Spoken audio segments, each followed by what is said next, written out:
That was the voice of Sheri White before embracing Islam. Her name now is Noor Saadeh. Noor Saadeh performed as a professional classical musician at the very highest level of the profession in New York City and abroad. Assalamu alaikum. My name is Noor Saadeh. I was born Sheri White. I was born in the state of Wisconsin in the United States, which is a rather flat land of farmlands known as the Dairy State. It's a very beautiful and simple place to grow up. I was raised as a Christian. We attended the what's now called the United Church of Christ, which is called the Congregational Church when I was growing up, and it was a very simple church, not a lot of ceremony, not a lot of ritual, not a lot of pageantry. Simple, but it was very well known for its interest in the arts and had a very good music program. As I grew up, I had a somewhat musical family, amateur musicians. There was always music in the house, and there was music in the church. So I was surrounded by music in my life, and I developed an early taste for music and seemed to have some natural abilities plucking away at the piano when I was a young girl, and some natural abilities for singing and harmonizing. And started off singing with a small group of girls professionally when I was 8 years old. We sang, harmonized, did a lot of musical programs throughout Wisconsin, which were popular at the time, going to different communities and doing talent shows in New York City, and working my way up to becoming a full-time professional paid musician as a concert artist and an opera singer. Loved what I did. Absolutely loved what I did. Completely happy with my life. A happy camper all my days. Happy family. Loved what I did. I was one of those fortunate few who had a job that she absolutely loved, and I pursued it with a vengeance. And I was very determined to get ahead and pursue this goal of mine, hoping to become, I guess, a world-famous singer someday. I moved into a new neighborhood in New York and stumbled into a coffee shop run by an Egyptian. And this was very novel. I'd never met an Egyptian before. As a singer, I had traveled a lot in Europe, auditioning for opera houses and things like that, and was always interested in different people, different ways of life, how they live their lives. I had always believed in God and felt I had a strong connection with God, but when I prayed, it was to God alone. In America, growing up as a Christian, it's sort of common belief among all of us that Jesus was the Son of God, but I guess for me, I didn't actually worship Jesus. I thought of him as a great, great man. I loved him. I loved what he said. I loved what I knew of him that he did. But when I had a question or I needed advice or consolation or I had a need, I went to God for that. I walked into this Egyptian coffee shop and was fascinated. Oh, an Egyptian, I'd never met anybody from this part of the world before. Tell me about Pharaoh, tell me about the pyramids and things like this. And he proceeded to tell me, and then somehow he mentioned the fact that he was a Muslim. And I told him frankly, and with great embarrassment, that I was ashamed to tell him I didn't know anything about Muslims and his religion. So this brother began talking to me about Islam, and I was absolutely floored. Growing up as a well-read woman, fairly well-read, well-traveled, at least into Europe, someone who was always fascinated with other cultures and other people, it was absolutely earth-shattering news to me that other than Jews and Christians, there was another group of monotheistic people in the world, and a rather large group at that, 1 billion people in the world. They were not just Jews and Christians, but there were another group of people that followed that same religious tradition from Ibrahim alayhi salam, all the way through Muhammad, peace be upon him. And when he started telling me that within the religion of Islam, all these prophets were very highly regarded, and he started talking about Adam and Noah and Moses and Abraham and Jesus, peace be upon them all, I was stunned, shocked. I mean, I can't begin to tell you how stunned I was. And this was something I just couldn't wait to hear more about and find out how could I have reached an age and an ability and a level in my life and not know that this is huge news. This was huge and just stunning news to me, that there were 1.5 billion people in the world that believed basically what I believed, and I had no knowledge of that whatsoever, and neither did anybody else that I knew of. I was singing at a church, one of the highest paid church jobs in all of Manhattan, and we were getting ready for the Christmas services. And this was a Unitarian church where people of different faiths can come together and worship, because they also do not believe in the Trinity and the deity of Jesus, peace be upon him. They think of him as a great man, not even as a prophet. So we would have couples who were both Jewish and Christian able to worship at this church. Our choir director came to us getting ready for the Christmas service, which is a lot of music, a lot of preparation. And he came to us and he said, people in the congregation are complaining that the word God is used too much in our songs. We're going to substitute the word God with the word love from now on. And I was just shocked. This is a church, for heaven's sakes. We're going to say love, and love did this, and love did that, instead of God. And I said, that's it. I can't, I'm a Muslim now. I cannot do this. And between the Thursday night rehearsal and the Sunday morning service, I said, that's it. I'm quitting, and I have to go take my Shahada. So I took my Shahada, and I immediately, of course, had to start learning about the basic rituals that I needed to perform, the prayer and fasting and things like that. But honestly, I was still living in New York City, and my feeling at the time was I wanted to go to the top of the Empire State Building and just shout out to the world, go and read the Quran. You know, if you just know, you'll become Muslim. And honestly, when I lived in New York, I started to shut my door to people because I felt what I was doing was 100% completely right, that I had really stumbled on the truth, capital T, al-haq. And but I wasn't in a position where I could argue with people, debate with people, speak in a rational way about it. I didn't have the Quran at my disposal to be able to quote the Quran or quote hadith. But I knew what I'd read was so right and made so much sense that it had to be the real truth of the world. Also, when I became a Muslim, suddenly that, for me, was the end of my career. I couldn't see how a Muslim woman could stand on a stage, dressed in beautiful garments and makeup, and singing in front of a mixed group of people. What I understood about Islam and the regulations for the different genders, this was not an appropriate thing to do for a Muslim woman. Because I had taken, I think, all of Islam so completely, and taken that Allah is indeed the creator, sustainer, that the Quran is his great book of guidance, so that if he created us, whatever he tells us to do is absolutely right. I decided to move home with my mother back in Wisconsin, which I thought was what a good Muslim woman should do. And that was very interesting. My father had passed away many years before.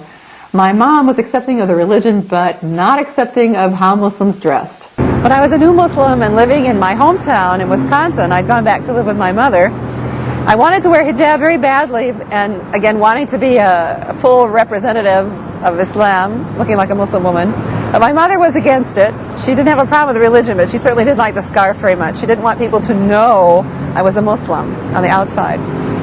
So I was like a closet Muslim. A friend of mine would come from the masjid on Sunday mornings to pick me up. We'd be going for the Islamic school. And she'd pull up and I'd get in the car. And as soon as we got around the corner from the house, I'd put my scarf on. And I know this is just the opposite of what the young girls do nowadays. And when I speak to some of the teenagers, that's exactly what I hear from them, that they go to school with their hijab in place, and as soon as they get away from mom and dad and get in the car, the scarf comes off, the makeup comes on, and so forth. So the girls always laugh when I tell them that story. They're like, oh, Sister Noor is so strange. She does the opposite of what we do. But they stop and think about it, too. Alhamdulillah. Eventually, I moved out of my mother's house because it became such an issue. I was struggling with, I really need to wear hijab. I believe Allah wants me to wear hijab, but my mother's really opposed to it. Allah is asking for something, but He's always also saying, be good to your mother and be kind to your mother and respectful of your mother. And I was sort of caught in that in-between of, is that respecting my mother's wishes not to put on the Quran, or not to put on the Quran, the hijab? Or is that such a strong edict from Allah that I should wear the hijab, that stands higher than respecting my mother's wishes? After I had moved out of my mother's house, I eventually put the scarf on one day, and I'd had it on. I'm sitting with Sister Terry Aziz, who, interestingly enough, is from the same community. She was practicing as a Muslim in my hometown in Appleton, Wisconsin. And when I first became a Muslim, I met her there when I first entered the masjid. Walaikum assalam, yes. I remember we were being introduced by our friend Sister Nihal as a new Muslim just come from New York, and that we all needed to introduce you to everything. I remember sitting and talking with Terry at first Ramadan iftar and talking about the religion, and both of us are still learning and asking lots of questions of each other and defending things. I remember though about Sister Noor here is that she got started right away in our Sunday school program. with the children. I had small children, and I was substitute teaching every so often, and she jumped right in and started taking the preschool class and working with them. And she eventually started creating her music, her songs that she created.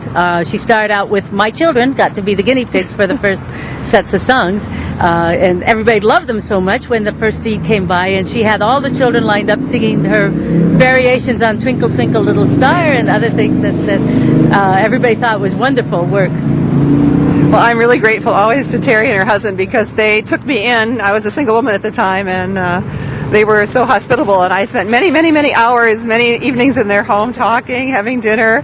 Her husband trying to marry me off to various brothers, which didn't work through that channel.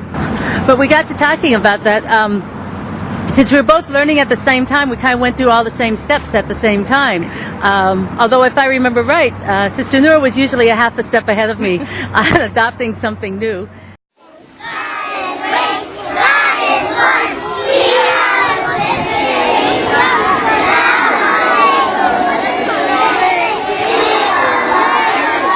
As a performing singer, I started to work with the local masjid in my hometown, and I went to work teaching the little children, about the preschoolers, about Islam, which was very fun. But a lot of the kids in the masjid were from backgrounds other than an Arabic language background. And I remember when I took the Shahada, how difficult it was for me to say those words, La ilaha illallah Muhammadur Rasulullah. It's a lot of sounds that sound alike, and if you have no background in the Arabic language, it's a mouthful. And I found my little 4-year-olds were having the same problem with a mouthful of words. So I started to try to make it easier for them, and I remembered, well, kids always learn easily by rhymes and songs, so I'd make up little rhymes and songs for them to sing so they could get the hang of saying these words. And I broke the Shahada down into something very simple, like La ilaha illallah Muhammadur Rasulullah. And the kids could do that. I thought, okay, they can say that, let's put it to a little tune and see if that makes it even easier for them. So I came up with La ilaha illallah Muhammadur Rasulullah, La ilaha illallah, say Shahada. And the kids loved it. They were going home singing these songs, having a great time. I thought, okay, they learn quickly this way. Let's put a few more songs like this with Islamic words and see what the kids come up with. So I started taking the very popular nursery rhymes that all Western children grow up on, here and in Europe, very, simple little tunes with kind of nonsensical words. I started to change the words to Islamic words, teaching the kids the basics of their religion, like how to say Shahada, just about being Muslim, how to make Salah, things like this. So I had a little cache of songs very early on, and the parents really liked them. The kids learned a lot about their religion through them. I eventually was introduced to a very nice Palestinian man, and we got married. I had decided to choose an Islamic name because I wanted this full-blown Muslim identity. I wanted the scarf, I wanted everything. I also wanted to have a Muslim name, even though I know it's not necessary to change your name. And my name, Sheri, which means dear one in French, was a very perfectly legitimate name to keep. But I wanted a Muslim name, again, to draw people to me. So I was waiting for the name to come to me, and I thought, when I see the right name, I'll know. And I think I read in the Quran, I think in Surah Noor, I believe, that the phrase Noor al-Huda. And I said, well, that's me, light of guidance. And that's exactly what I felt, that Allah had given me the light of His guidance. So that became my name, Sister Noor. And then I met a gentleman whose last name was Saadeh, which has a meaning of happiness. So I thought, okay, I became Muslim and then I became happy. So this was a perfect name for me. So I became Noor Saadeh. As a Muslim woman, I'm happy to say I have one son, only child. He is 13 years old currently, 8th grade. And it's funny because we all love children, and it's our Prophet Sunnah Sallallahu Alaihi Wasallam that, he would like to see a lot of us on the Day of Judgment, inshallah. But Allah chose to give me just one. And subhanAllah, that's a great blessing for me, and I thank Allah every day for that, because at least I had the chance to experience raising a child. But alhamdulillah, I see the wisdom in it. I know that if I'd had more children, I never would have been able to establish a company with my husband. I call all of my audio products my children, and it takes about 9 months to at least, or more than that, to produce some of those audio products. So those are my children as well. And with more children, I never would have been able to serve the Ummah, to be able to produce things for Muslim children all over the world. So Allah subhanahu wa ta'ala always has His wisdom in things. And I guess if you sum up my life, alhamdulillah, as a Muslim woman, I'm a mother, And I have Noor Art, alhamdulillah, I'm a producer, and I've been able to redirect the talents that Allah gave me in a more halal way. And also I'm very happy doing outreach and interfaith and a lot of work with the non-Muslim public in the United States and also with my sisters at the masjid. So I feel very fortunate that Allah has made me a little bit like a cat. I guess I've lived two lives. I had, alhamdulillah, a very full life as a professional musician, and Allah let me close the door to that chapter and open a completely new one as a Muslim woman, but still yet retain some of the important things that I loved from my past life. So, alhamdulillah, I have no regrets and no looking back, and only all praise and gratitude is due to Allah, the Lord and Sustainer of the universe and our Creator. We are Muslims when we say Shahada.